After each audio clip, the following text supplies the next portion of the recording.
ओम शिवाय नमस्तुभ्यम। आप सभी का स्वागत है हमारे चैनल कथा सागर में। इस वीडियो में अभी आप सुनेंगे प्रदीप जी मिश्रा द्वारा बताए गए कि क्या यह सही है कि विधवा का मुख देखने से कोई दोष लगता है। तो अब सुनते हैं प्रदीप जी मिश्रा को। मन में एक भ्रम उत्पन्न हो जाता है।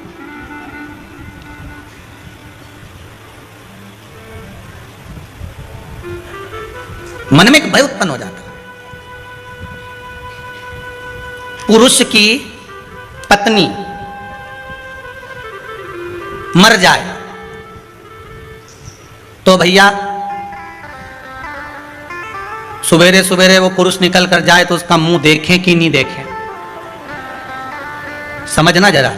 आज लोगों ने जो भ्रांतियां उत्पन्न कर रखी है, शिव महापुराण उस भ्रम को मिटाना चाहता है। इसकी पत्नी मर गई तो सवेरे सवेरे इसका मुंह देखना चाहिए कि नहीं देखना चाहिए? तो पुरुष है, उसका मुंह देखने में क्या दिक्कत है? और तुम्हें क्या मालूम कि उसकी पत्नी निपट गई, मर गई। अगर वो बिंदी लगाता, मंगलसूत्र पहनता, मांग भरता तो समझ में आता कि इसकी पत्नी चली गई तो बिंदी नहीं है, मंगलसूत्र नहीं है, भाल में मांग में सिंदूर नहीं है। पर नारी उसका पति चले जाता है तो लोग साधारण सी भाषा में कह देते, सुबह सुबह मुंह देख लिया, ओ ऐसा, कहां जा रही थी, पूजन करने जा रही थी, उसका मुंह दिख गया। कहां लिखा?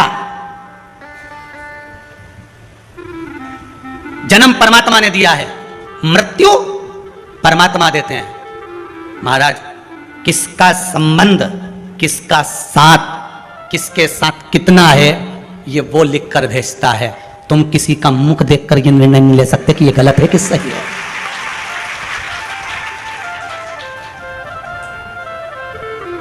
एक बेटी ने प्रश्न किया है, उसने लिखकर भेजा है, मेरा नाम मत बोलना, नहीं बोलूंगा।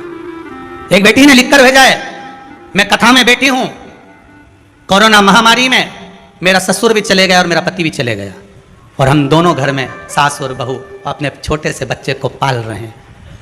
आज हमारे परिवार के लोग, हम निकल कर जाते हैं तो पूजन में कोई जाता है तो हमारा मुंह नहीं देखते। मेरा निवेदन, केवल उसका नाम नहीं लूंगा ना, उसको मैं खड़ा करूंगा। ऐसी एक बेटी नहीं, एक माता नहीं, ना जाने कितनी होंगी।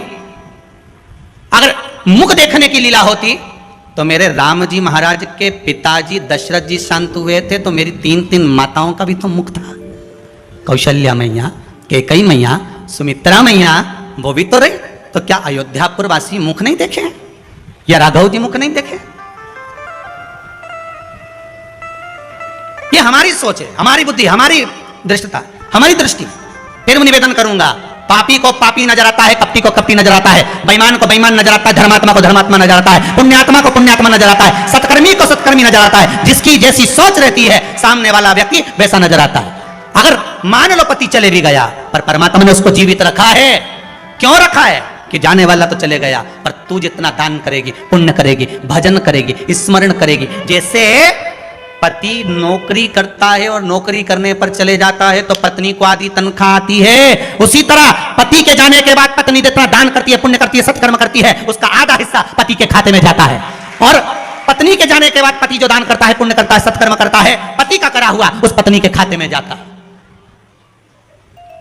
अब सत्कर्म करने के लिए छोड़ा है, दान करने के लिए, भजन करने के लिए। करो एकादशी का व्रत, करो प्रदोष का व्रत, करो शिवरात्रि का व्रत, हर महीने आती है, करो भगवान का भजन, उसका पुण्य आधा उसके खाते में जाए।